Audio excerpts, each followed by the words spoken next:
Donc on se trouve devant l'hôtel de ville de Lorient où il y a un dispositif de police assez conséquent.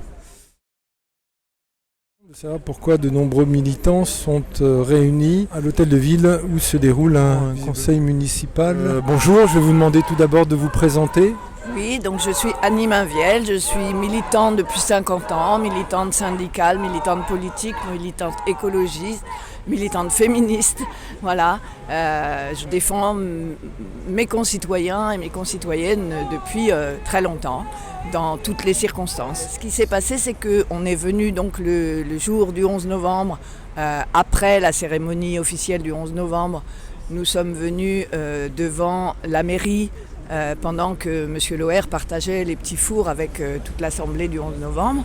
Nous avons fait une manifestation pour dénoncer la question des quotas de pêche sur les grands bateaux qui sont quand même des usines qui détruisent d'une part la mer, mais qui aussi tuent toute la pêche côtière dans tous les pays du monde.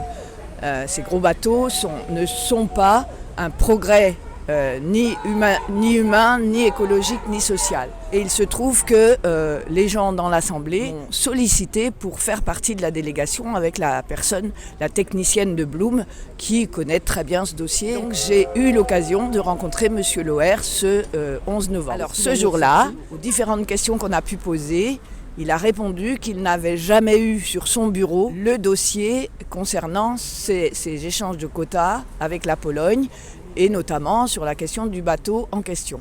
Or, il s'avère que 3 jours après, dans Le Monde, il y avait un grand article expliquant que le ministre de la Mer, M. Loer, avait signé dès septembre, c'est-à-dire que c'est bien lui en septembre, qui a signé l'échange de quotas avec la Pologne, en sachant qu'il donne les quotas à des gros bateaux, à ce gros bateau-là, pêche pour la Pologne. Les charges de poissons sont débarquées au Danemark, et donc le Danemark envoie en camion le poisson à Saint-Malo pour faire des produits dits produits en Bretagne. Donc voilà, c'est quelque chose qui est complètement aberrant du point de vue économique, du point de vue écologique, et on ne peut pas accepter que cette politique-là continue. Mais surtout, ce qu'on se pose, c'est mais qui dit la vérité ? Est-ce Le Monde qui ment ? Est-ce M. Loer qui nous a menti lors de la délégation ? Et puis, face à cette situation, il y a un impact sur les emplois directs.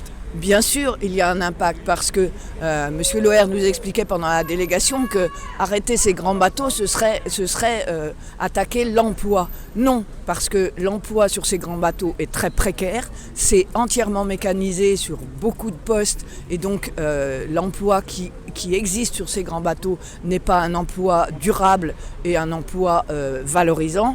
Et la filière qui est derrière, on connaît ici Cité Marine et compagnie, ce ne sont absolument pas des emplois valorisants, mais des emplois très précaires, avec souvent des emplois justement où on emploie les étrangers, les personnes en difficulté, etc., pour des salaires de misère. Il faut que M. Loer prenne ses responsabilités, s'engage à dire la vérité, à dire le fond de ce dossier, et devant ses concitoyens, où quand même une grande partie de ses concitoyens vivent de la pêche côtière, ici, qu'il s'explique auprès de tous ses citoyens sur ce dossier. Merci beaucoup pour J'aime Radio. Merci. Des gros navires, il était temps. Des gros navires qui ne devraient jamais naviguer, qui ne devraient jamais naviguer. Loer, Loer.